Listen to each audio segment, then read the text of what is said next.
professor in the Department of Religious Studies.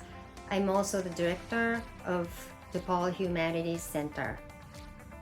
REL 202 Atom Bomb Discourse, or Honors 104, LSP 200 in the context of Japan, and Honors 350. Those are my courses that I often teach. I frequently teach. And I also take DePaul students to Japan, Hiroshima and Nagasaki. I have started this program since 2005, and almost every other year we go together. It'll be 2 weeks, and in December.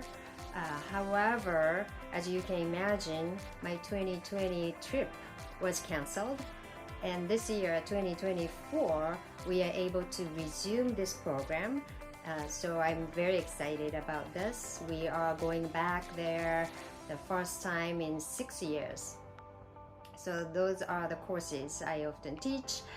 And the most enjoyable thing as a professor at DePaul is I like in a place where I can teach what I'm passionate about, but also I very much enjoy my conversation with my colleagues. That's such a pleasure.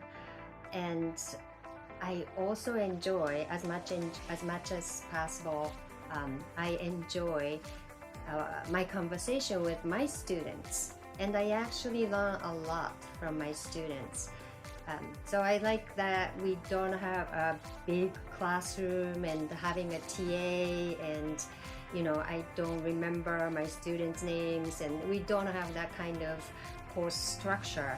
I appreciate our classes, our small classes. Sometimes I have 40 students, but nonetheless, it's still, I can remember each student's names and each student's face. So I enjoy that close connections and the close interaction with the students on campus very much. My passion in life is, I don't know if this is good or bad, but my work is my passion. I'm very passionate about this nuclear issues, and so that's part of the reasons that I take my students to Hiroshima and Nagasaki. And when Oppenheimer was released last year, the Humanities Center hosted a screening and panel at Music Box, and 700 seats were sold out. So I like to talk about these issues because for me, nuclear issues are not done or over in the past. It's not about the atomic age, it's not about the 50s, or the anti-nuclear movement is over after 80s. It's actually very contemporary issues. And I'm not saying this, it's only because there are some countries which is raising tensions, and it's not just that. Actually, the US alone, we have conducted over 1,000 nuclear tests, actually 1,032. So you can imagine how many people were affected. And so we have many people who are affected but not knowing why, or knowing why but they don't know what to do. And especially given the half-life or long-lasting influence of radiation, and especially plutonium-249, its half-life is 24,000 years. And there are many other different nuclides affects our bodies different way and lasts in a different duration.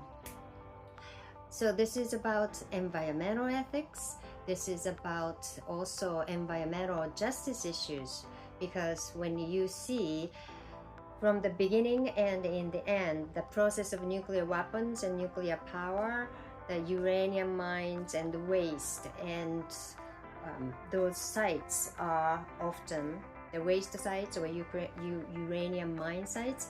Those sites are often in the places where economically struggling or racially, very unproportionately racially marginalized.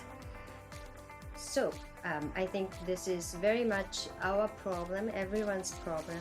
So my passion is talking about this issue through popular venue, but also in classroom, and so that no one would suffer from radiation exposure and its consequences. So that's my passion.